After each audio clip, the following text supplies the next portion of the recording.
wasiirka wasaaradda awqaafta iyo arrimaha diinta xukuumadda Hirshabelle xildhibaan Sheekh Abuukar Xasan Cali Maqaney ayaa soo xiray tababar ku saabsanaa la dagaalanka fikirka xagjirka ee kooxda Khawaariijta Al-Shabaab oo iska kaashanayeen wasaaradda diinta iyo awqaafta xukuumadda federaalka Soomaaliya iyo wasaaradda awqaafta iyo arrimaha diinta xukuumadda Hirshabelle.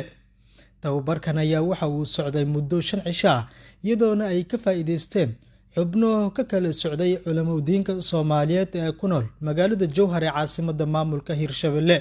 ugu horeen munaasabadda xiritaanka tababarkan waxaa ka hadlay gudoomiyaha ururka dhalinyarada gobolka Shabeellada Dhexe Fartuun Aadan Xayfow iyo duqoy hore ee magaalada Jowhar Mudane Saalax Muudey. shalay waxaa jirta su'aal aan weydiiyay culimada oo aan dhahay maxaa ka hortaagan culimada inay idaacadaha email kasta ay ka hadlaan marka aan waxaan qabaa hadii dadkii oo dhan ay maxay tol qaataan mabda'aas dhimashada hal maalin waay marka in aan ka dhabayno fikirkan la dagaalanka xaq jirka annagana ka dhalinyaraha waa soo dhaweynaynaa waana taageeraynaa sababtoo ah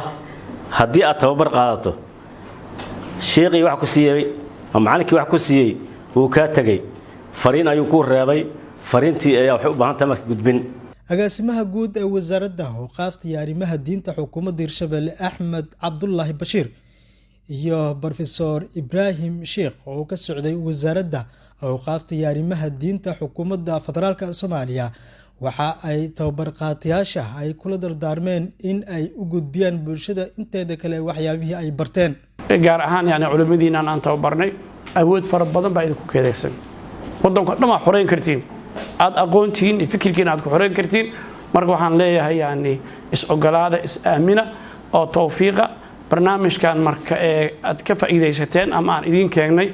isagana waxa waay baahiya aad baad u mahadsantihiin mar labaad mar saddexaad waxaan u mahad celinayaa wasaaradda iyo maaragtay ka soo qayb galayaasha assalaamu calaykum waraxmatullaahi wabarakaatuh. sidoo kale tababarkani wuxuu muujiyay in la hadli karo oo bulshada la hadli karo ayadoo loo marayo xaq aqliyan iyo xaq fikriyanba in la hadli karo waxna loo sheegi karo wixii xunna laga reebi karo wixii saxana loo fari karo loo sheegi karo. wasiirka wasaaradda awqaafta iyo arrimaha diinta xukuumadda Hirshabelle xildhibaan Sheekh Abuukar Xasan Cali Maqaney oo soo xiray tababarka ayaa waxa uu ka sheekeeyay fikirka guracan ee Khawaariijta Al-Shabaab ay ku dhibaatay jireen shacabka Soomaaliyeed. dadka wax bartay oo waxay barteen qarinaya markii aan kitaabka ku cadaynay kadib uu leeyahay kuwaas lacnad Allah ku dhacaysa lacnad Allah wax sahlan maaha. horta qof kasto oo diinta Ilaahay barta aayad Allah ka dhigay inuu gudbiya laga rabaa adoo qariyana waa ku dambaabaya waxaana markii toosh ka saarno nimankan khawaarijta ah saddex mas'alo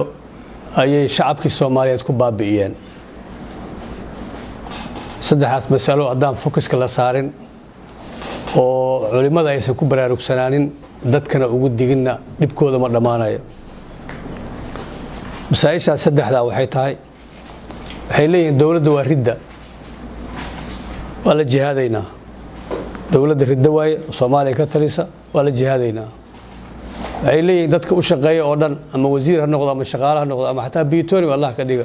kulligood murtadiin way waa dilayna shacabka Soomaaliyeed oo ku hoos nool oo ogolaaday dawladdaas la nool oo xukunkooda ku qanacsanna waa qarxinayna qaraxan ku dhameynayna marka saddexaas maado oo mas'ala waxa la rabaa marka culimada inay iftiimiyaan la rabaa aniga hadda u doodi maayo dawladeed ka tirsan tahay una difaaci maayo laakiin wixii xaq ah oo diinta Ilaahay qabto in la sheegaa waajib ah riddadan ay la boodboodayaan oo qof walba waa murtad iyo waa ridda iyo dawladdu waa ridda lagu haayo riddoy maxaa tahay adiga sidaadaba waxaa la rabaa in fahmi guud aan ka haysano aan ku baraarugsanaano waa meesha asalka ah oo ay dadka ku laayaan oo u baahan dadka in laga qanciyo dadka in laga daaweeyo u baahan in laga qanciyo u baahan ridda waxa la yiraahdaa hiya rujuucu can diin Ilaahi al-islaam diinta Ilaahay in laga laabto ridda waxa la yiraahdaa qofka inuu diinta ka baxo ila al-kufri gaalnimo aado waa tafsiirka dhabta ah oo ridda ay leedahay waxaan ay dadka ay ku laaynayaan oo beenta ah inaad dhabta ogaataa fiican ridda taariifkeeda meel walba ka raadi culimada islaam oo dhan ka raadi kutubada adduunka laga dejiyo dhan ka goob taariif kale ma helaysid culimo udiinkan ka faa'iidaystay tababarkan muddada 5 cishaa socday ayaa laga rajeynayaa in ay ugu faa'iideeyaan bulshada inteeda kale. Cabdiraxmaan Xuseen Cumar Wadani, warbaahinta qaranka Soomaaliyeed, Jowhar.